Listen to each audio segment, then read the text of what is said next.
Šiandien aš pristatau Jums daktaro McDougall interviu, kuris buvo įrašytas 2015 m. rugsėjo mėnesį. Daktaras McDougall yra vienas iš garsiausių Amerikos gydytojų, kuris jau daugiau kaip 40 metų gilinasi į mitybos įtaką žmogaus sveikatai. Taigi, kviečiu Jūs pasiklausyti interviu su daktaru McDougall iš Jungtinių Amerikos valstijų. Sveiki visi, malonu Jūs matyti čia daktaro McDougall webinare, kurio tema yra vėžio gydymas maistu. Aš esu Gustavas Tolosa, šio pokalbio moderatorius. Šiandieną aš noriu asmeniškai padėkoti daktarui McDougall, kad jisai paskyrė laiką, kad jis rado laiko šiam webinarui. Sveiki, daktarė McDougall, papasakokite apie save, nes turbūt daugelį žmonių jūsų nepažįsta. Ačiū. Aš iš tiesų esu labai užsiėmęs. Šį savaitgalį pas mane programoje buvo 300 žmonių. Taip pat bus 10 dienų programa klinikoje. Kitą savaitę bus pilnos struktūros maisto seminaras. Po to dar didelis seminaras vienai įmonai, po to rugsėjo mėnesį Santa Rozoj bus didžiulis seminaras, po to sausio mėnesį mes visi vykstame į Havajus. Esu labai užsiėmęs, aš esu gydytojas, aš dėstau universitete. Aš turiu licenciją 5 valstijose dirbti medikų ir tuo užsiimu nuo 1968 metų. Esu paprastas gydytojas, aš nesu alternatyvus gydytojas, nesu holistinis gydytojas, aš esu gydytojas, kuris mąstau apie maistą. Aš tiesiog kalbu su žmonėmis apie tai, kad reikia sveikai maitintis, sportuoti ir tik tai tiek. Taip pat, aišku, mokau juos mąstyti pozityviai, bet visgi aš kalbu pagrindę apie maistą. Nemanau, kad vaistai yra būdas gydyti ligas. Apie tai aš plačiai kalbėjau 2015 metų vasario mėnesio savo naujienlaiškyje. Jeigu norite daugiau sužinoti apie mano mintis apie maistą ir vėžį, galite paskaityti keletą mano knygų, kurios yra internete, mano puslapyje. Esu apie tai kalbėjęs savo įrašuose, kurie vadinasi McDougall alternatyvi medicininė nuomonė. Tiesiog eikite į mano puslapyje ir ten pasirinkite meniu ir aš ten daug kalbu apie vėžį. Tai, apie ką šiandien aš norėsiu kalbėti, tai yra apie vėžio gydymą maistu. Aš esu vienas iš nedaugelio daktarų pasaulyje, kuris kalba, kad maistas yra labai svarbus mūsų sveikatai. Tai yra ypatinga mano nuomonė ir ji skamba labai garsiai šiandieną. Aš sakau, kad mūsų kūnas niekada nesustoja savęs gydyti ir aš teigiu, kad maistas gali padėti jums pasveikti nuo vėžio. Tai yra visiškai naujoviškas požiūris. Visi daktarai sako, kad maistas nieko bendro neturi su vėžiu. O aš sakau, kad mūsų kūnas visada save gydo. Net ir tokiu atveju, kada vėžys apėmęs visą jų kūną. Krūtinę, prostatą, žarnyną. Tai yra dokumentuota mokslinėje literatūroje ir jūs niekada neturite pasiduoti. Dabar įjungsiu PowerPoint'o pristatymą. Esu susidomėjęs tą temą labai daug metų. 1984 metais esu paskelbęs didžiulį straipsnį apie maistą ir vėžį. 1994 metais aš paskelbiau dar vieną straipsnį tą temą. žurnale, kuris vadinasi Krūtinė, 1994 m. spalio mėnesį. Čia nagrinėjau grupę moterų, kurios sirgo krūties vėžiu ir aš joms paaiškinau apie prognozes, kad jeigu jos pakeis savo mitybą, jų sveikata gerokai pagerės. Kalbėjau su moterim apie krūties vėžių, kad jokio negalima valgyti gyvūninio maisto, vartoti jokio aliejaus ir tai ženkliai pagerins jų sveikatą ir gyvenimo kokybę ilgame periode. Tai visą paskelbiau žurnale ir žmonės manė, kad aš tiesiog perlenkiu lazdą. Pažiūrėkite į šią vėžio statistiką. Ar jūs matėte šitą grafiką? Ar matote šitą slaidą? Tai yra 2015 metų vėžio statistika, kuri rodo mirčių atvejį nuo 1975 metų, nuo tada, kada aš pradėjau savo tyrimus. Ir jūs matote, kad nėra jokių pokyčių mirtingumo statistikoje. Kągi tai reiškia? O reiškia tai, kad mes nepagerinome išgyvenimo statistikos, kada žmonės serga prostatos ir krūties vėžių. Statistikos mes nepagerinome iki pat 2015 metų. Mes negalėjome nieko padaryti, nežiūrint į technologijas, į cheminės medžiagas, į operacijas, statistika liko tokia pati. Aš paskelbiau savo straipsnį 1984 metais ir jokios statistikos pagerėjimo nėra. Žmonės nemasto apie mitybą, kada mes kalbam apie vėžį. Jie nesupranta, kad maistas yra pats svarbiausias faktorius sergant vėžį. Mes su maistu liečiamės kiekvieną dieną, todėl apie tai ir turėtume pirmiausiai pagalvoti. Apie maistą kaip vėžio priežastį daktaras Dalas kalbėjo 1969 metais. Jis kalba, kad vėžys priklauso nuo to, kiek turtinga yra valstybė ir kiek žmonės turtingai maitinasi. Ir jis publikavo savo studijas prieš 45 metus, rodydamas, kad įvairiose šalyse vėžys priklauso nuo bendro riebalų suvartojimo, tiek gyvulinių, tiek augalinių. Turtingesnėse šalyse kaip Jungtinė karalystė, JAV arba Naujoji Zelandija, jos yra viršuje grafiko, o tokios šalys kaip Tailandas, Salvadoras, Japonija, kur vartojama daug krachmolingo maisto ir mažai riebalių, tose šalyse vėžio susirgimo atvejų žymiai mažiau. Tada tai buvo iš tikrųjų mityba su mažai riebalų. Jei šiandien nuvyktumėte į Kiniją, tai pamatytumėt, kad jų ryžių dieta pavirto į vištienos ir jautienos dietą. Jau 7-ame dešimtmetyje jie suprato, kad gyvūninės kilmės baltymai koreliuoja labai aiškiai su krūties vėžiu. Po to jie analizavo augalinius riebalus. Ir tuo metu augaliniai riebalai tai iš tikrųjų buvo augaliniai riebalai, o ne rafinuotas kukurūzų aliejus. Ryšys tarp augalinio aliejaus ir vėžio susirgimo atveju dėja buvo tik tai atsitiktinis. Nemanykite, kad tik tai gyvūninės kilmės riebalai koreliuoja su vėžio susirgimais. Jau 1920–40 metais Tenenbaumas analizavo ryšį tarp gyvūnų mitybos ir riebalų įtakos jų sveikatai. Tai, kai jisai atrado, kad mityba su daug riebalų sukėlė gyvūnams vėžį. Carroll analizavo augalinių riebalų ryšį ir susirgimus vėžiui. Jis lygino poliprisotintus ir polineprisotintus riebalus. Gal tai yra per daug gili tema, bet tai, ką jisai atrado, aš jums labai trumpai papasakosiu. Tai, ką jisai atrado, matosi pirmose 3 stulpeliuose. Rodoma, kad buvo naudojama mažai augalinės kilmės riebalų ir daug gyvūninės kilmės riebalų. Čia naudojama labai mažai augalinės kilmės riebalų, tik 3%. Matome, kad vėžio augimo atveju nėra tiek daug tose pirmose 3 stulpeliuose.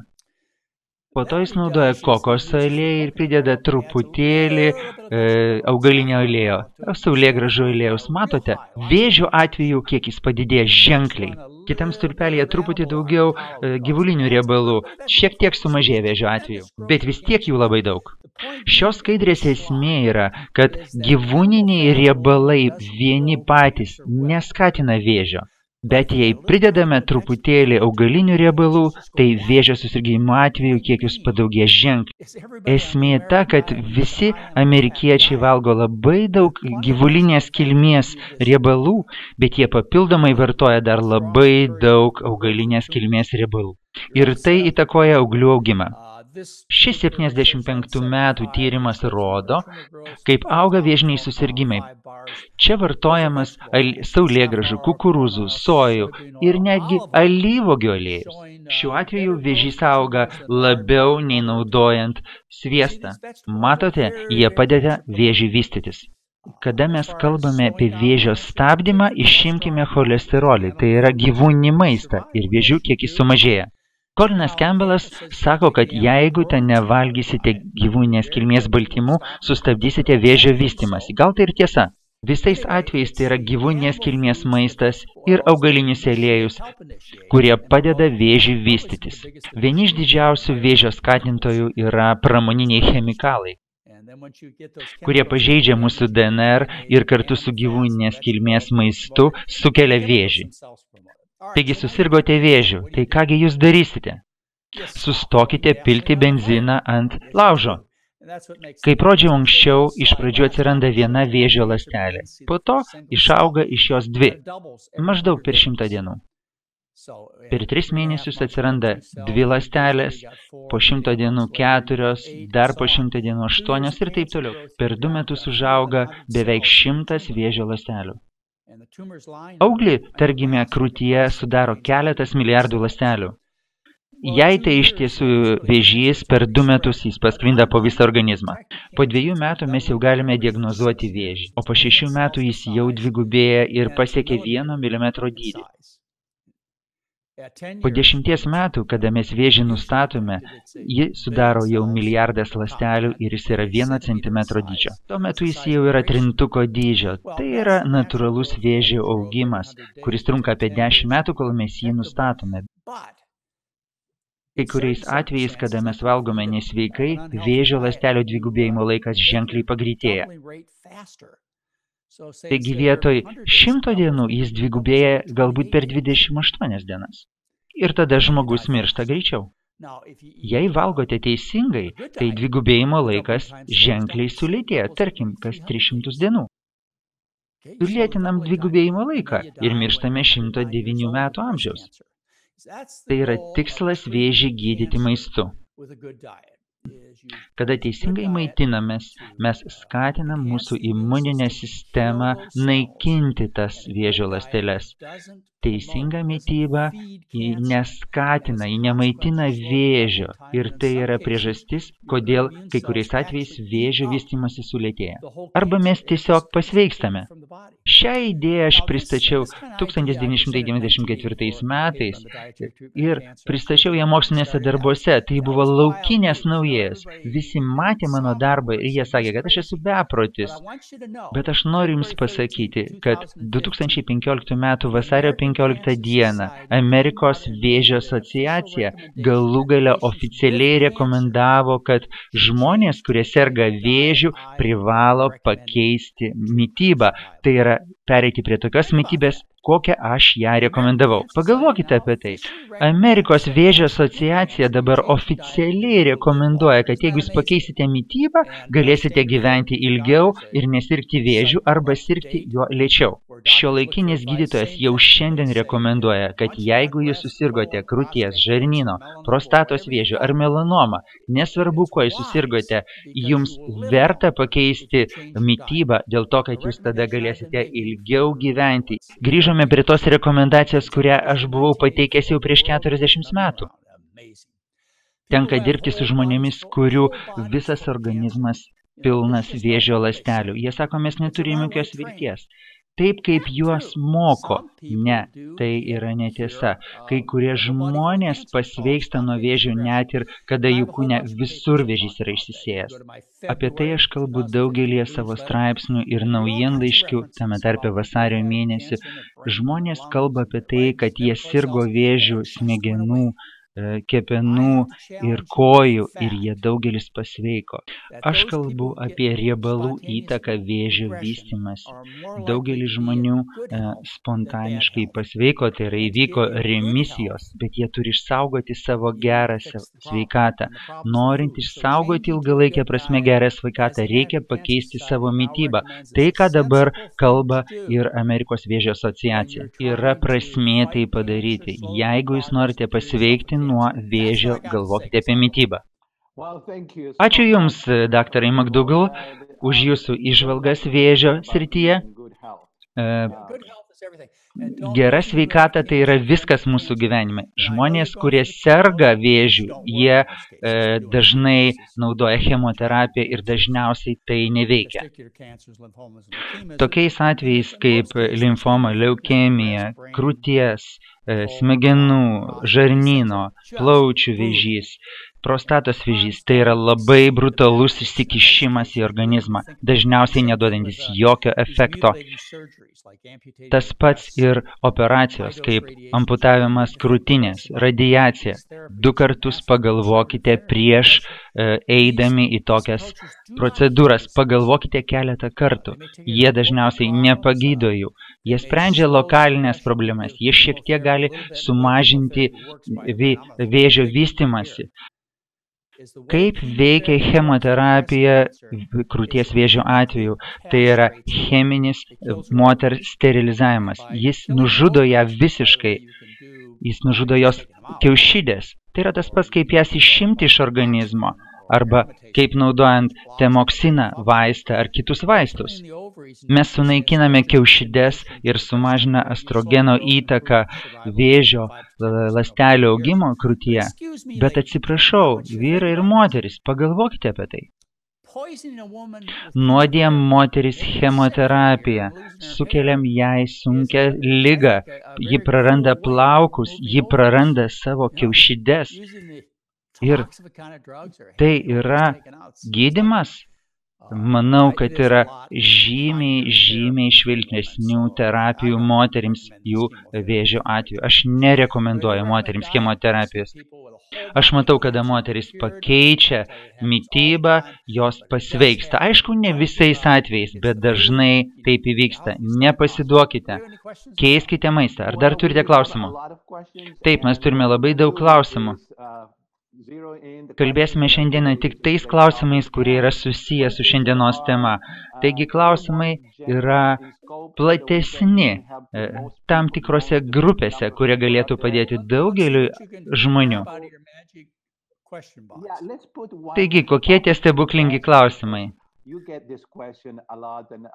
Dažnai užduodamas klausimas yra, o kaipgi yra su aliejum, augaliniu aliejum, ar vienas aliejus yra geresnis negu kitas?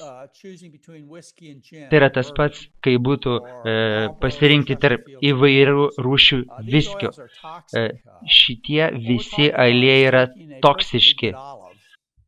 Kalbėkime geriau apie tai, kad apie visą alyvuogę. Taip, jinai turi daug riebalų. Mes iš jos ištraukėme aliejų.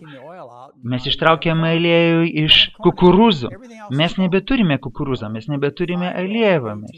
Mes išmetam ląstelieną, baltymus, mineralus, vitaminus. Mes viską išmetam, ką jinai turi gero. Kada ištraukiam aliejų iš jo natūralaus aplinkos, jis tampa toksinu. Jis sukelia kraujo krešėjimą, kraujo tirštumą 20%. Tai, ką mes kalbame paskutinės 2 savaitės, kad tie riebalai, kuriuos jūs valgote, jūs juos nešiojate savo kūno viduje. Ir kaip aš kalbėjau apie moteris, jis skatina vėžio vystymąsi. Augaliniai riebalai yra dar labiau toksiški negu gyvuliniai riebalai. Jie sukelia daugelį globalių ligų. Tai yra toksinės medžiagos. Nenaudokite aliejaus. Aš nieko daugiau negaliu pasakyti. Žmonės tampa vegetarais ir pradeda valgyti labai daug augalinio aliejaus ir jie pradeda sirgti. Ir tai yra nesvarbu, ar tai yra vynuogių sėklų aliejus, ar tai yra alyvuogių aliejus. Tai nėra joks maistas. Aliejus nėra joks maistas. Mes iš augalų ištraukėme riebalius. Pažiūrėkite šitą butelį. Čia būtų aliejaus butelis. Tai yra ne alkoholis, tai aliejus. Jis yra labai toksiškas. Ką jūs galite pasakyti apie kitą temą? Sara sako, o jeigu mes valgome ekologišką maistą, kaip jis koreliuoja su vėžiu? Gera mintis. Daugelis vėžių šiandien yra sukeliami cheminių medžiagų, kurios gamina pramonė. Šie chemikalai yra vėžio sukėlėjai ir jo vystytojai, daugelis iš jų turi estrogeninį poveikį. Šie chemikalai stimuliuoja tuos auglius, kurie yra jautrus hormonui estrogenui. Prieš keletą metų mes kalbėjome su moterį, kuris sirgo krūties vėžiu.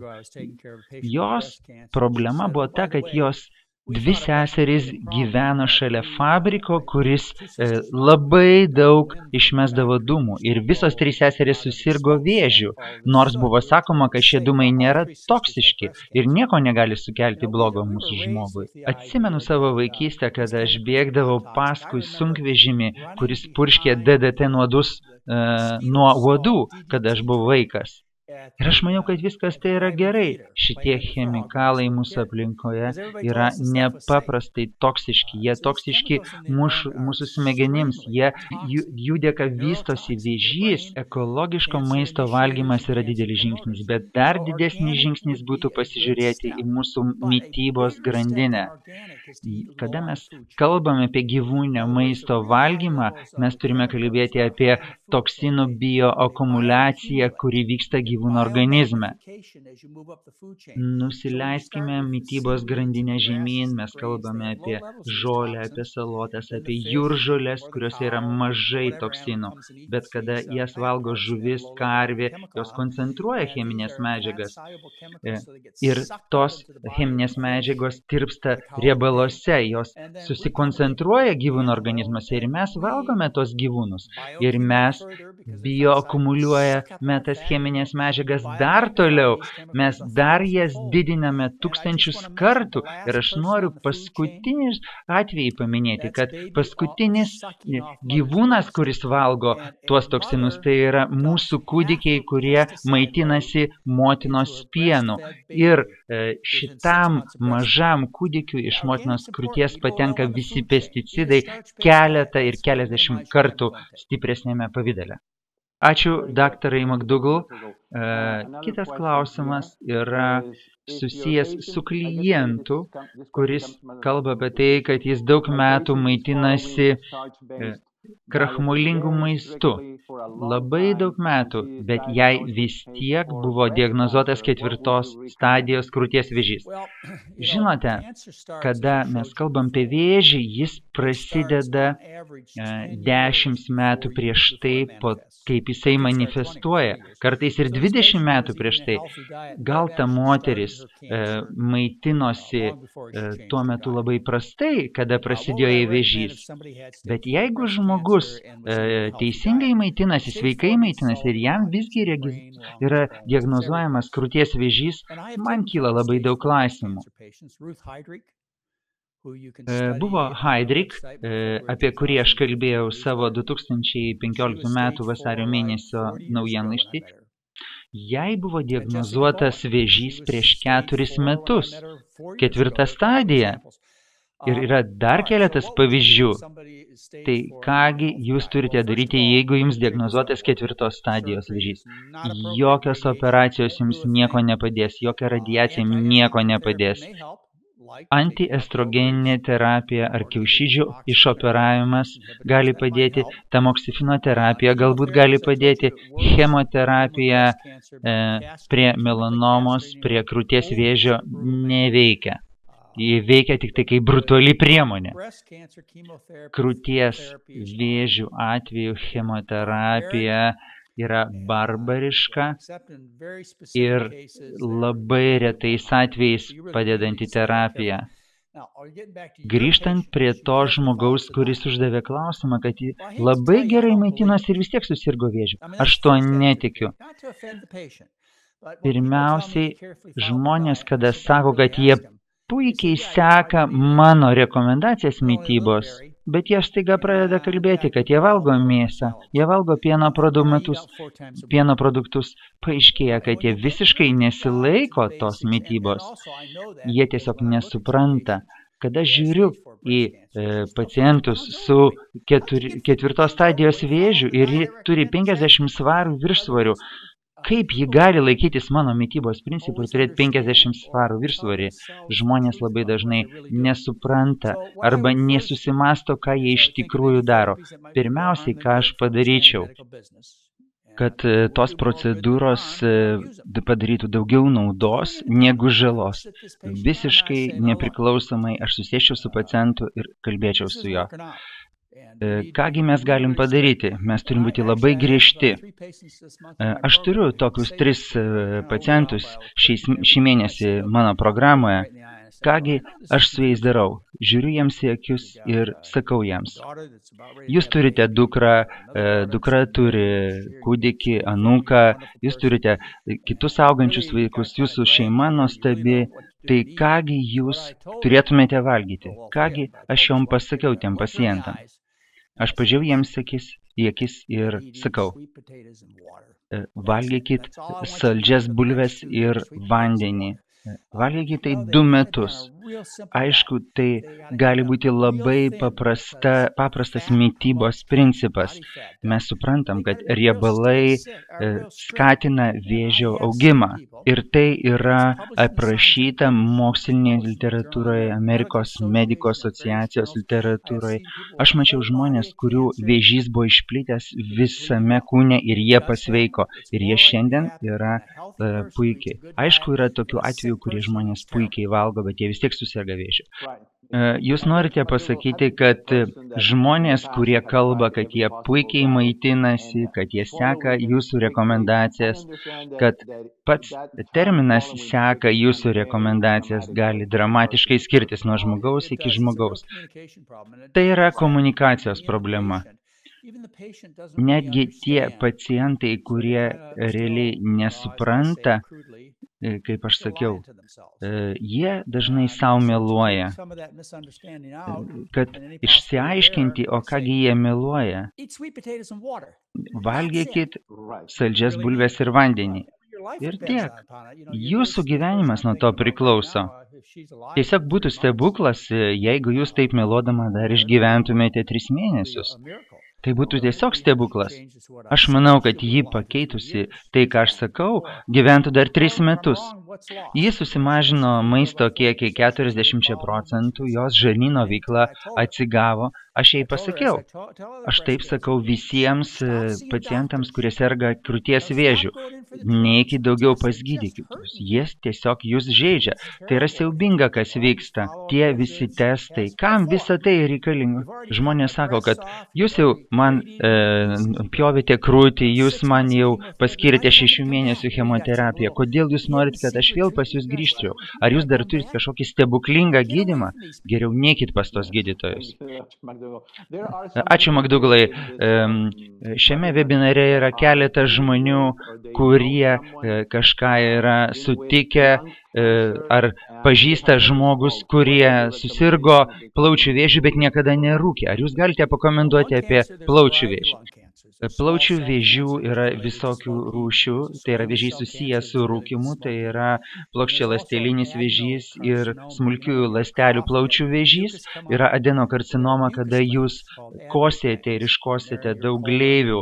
Gleivių liaukos yra visame mūsų organizme, yra plaučiuose, yra storajam žarnyne ir žmonės, kurie suserga plaučių vėžių nesusijusi su rūkymu, jų vėžys yra susijęs su gleivių liaukomis. Taip pat ir su mityba, tai galima būtų pavadinti mitybiniu vėžiu. Toks vėžys yra ir plaučių, ir žarnyno vėžys. Todėl šiems žmonėms aš tą patį rekomenduoju. Keisti savo mitybą. Taip, pagydyti plaučių vėžį yra labai sudėtinga. Yra labai reti atvejai, kada žmonės pasveiksta nuo plaučių vėžių. Labai daug žmonių yra sužeidžiama agresyvių terapijų, tokių kaip radiacija, chemoterapija, operacijos. Jeigu susirgot vėžiu, būkite labai atsargus, kad gydymas nepadarytų daugiau žalos negu naudos. Tiesiog nesigydykite vien tik dėl gydymo. Kodėl reikia prarasti abi krūtis? Kodėl reikia operuotis? Kodėl save reikia traumuoti? Jūs turite būti įsitikinę, kad tos terapijos yra pateisinamos. Sustokit ir pagalvokit. Geriausias patarimas, kurie duodu žmonėms susirgusiems vėžiu, aš sakau, sustokit, pagalvokit. Jūs turite mėnesius laiko pagalvoti, gauti kitas nuomonės. Tai nieko bendro neturi su jūsų maistu. Ta akimirka, jūsų vėžys auga jau 10 metų. Aš jums noriu papasakoti tokią istoriją. Senas mano draugas Ernst Winder,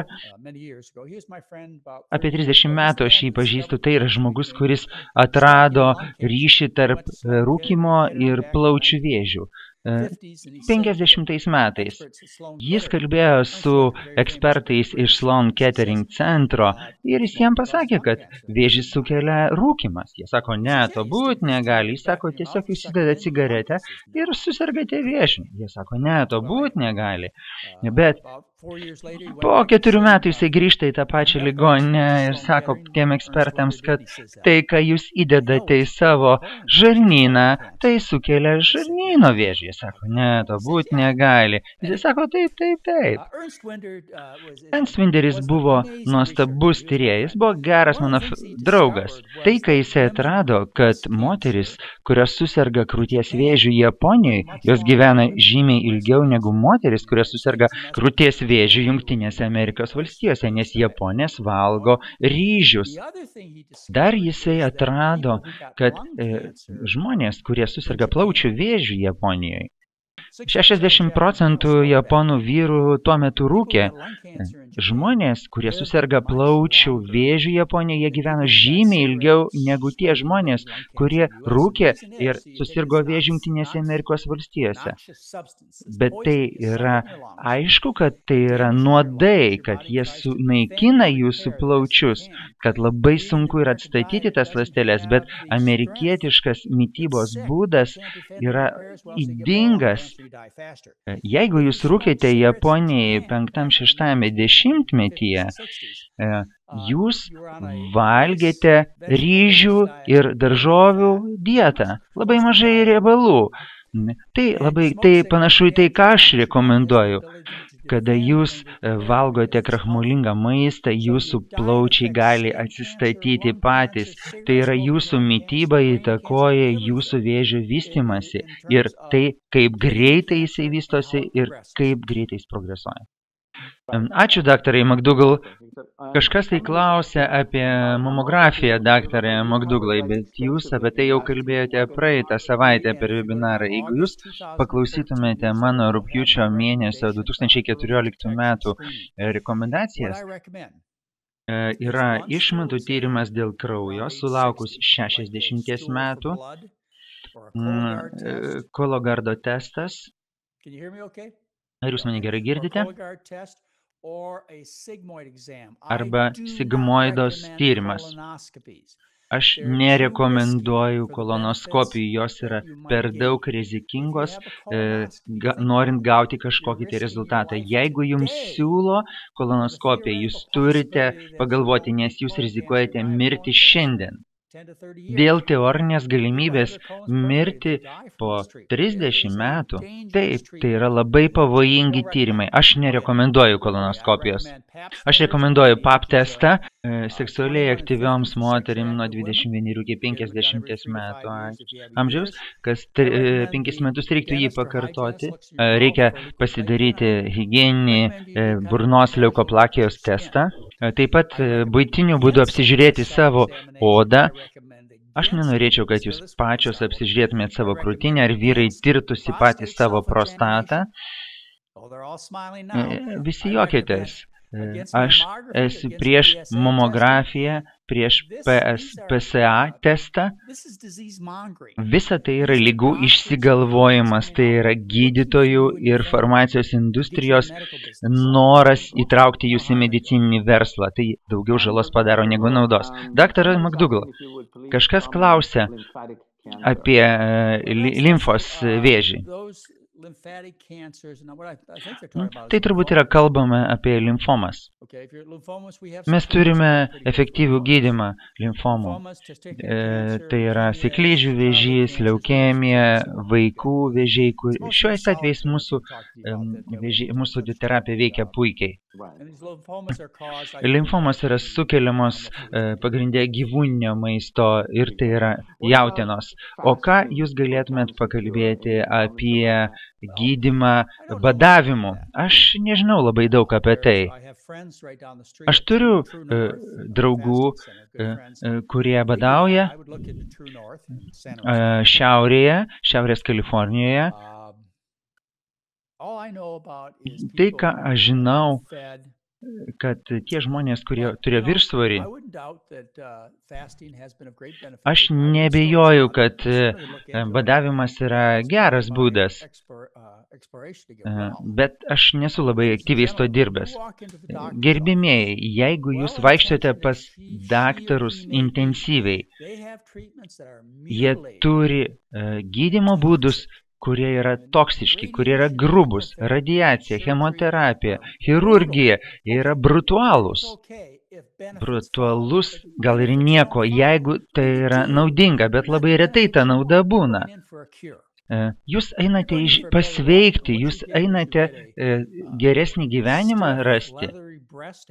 O ką jūs iš to gaunate? Jūs gaunate sužalotą odą, jūs gaunate riziką nuo chemoterapijos prarasti plaukus, jūs sužlugdote imuninę sistemą, o kartais jūs padidinat galimybę mirti nuo vėžio, nuo infekcijų, operacijos. Aš daug metų su žmonėmis dirbu ir aš buvau susijęs su krūties operacijomis nuo 70-ųjų metų.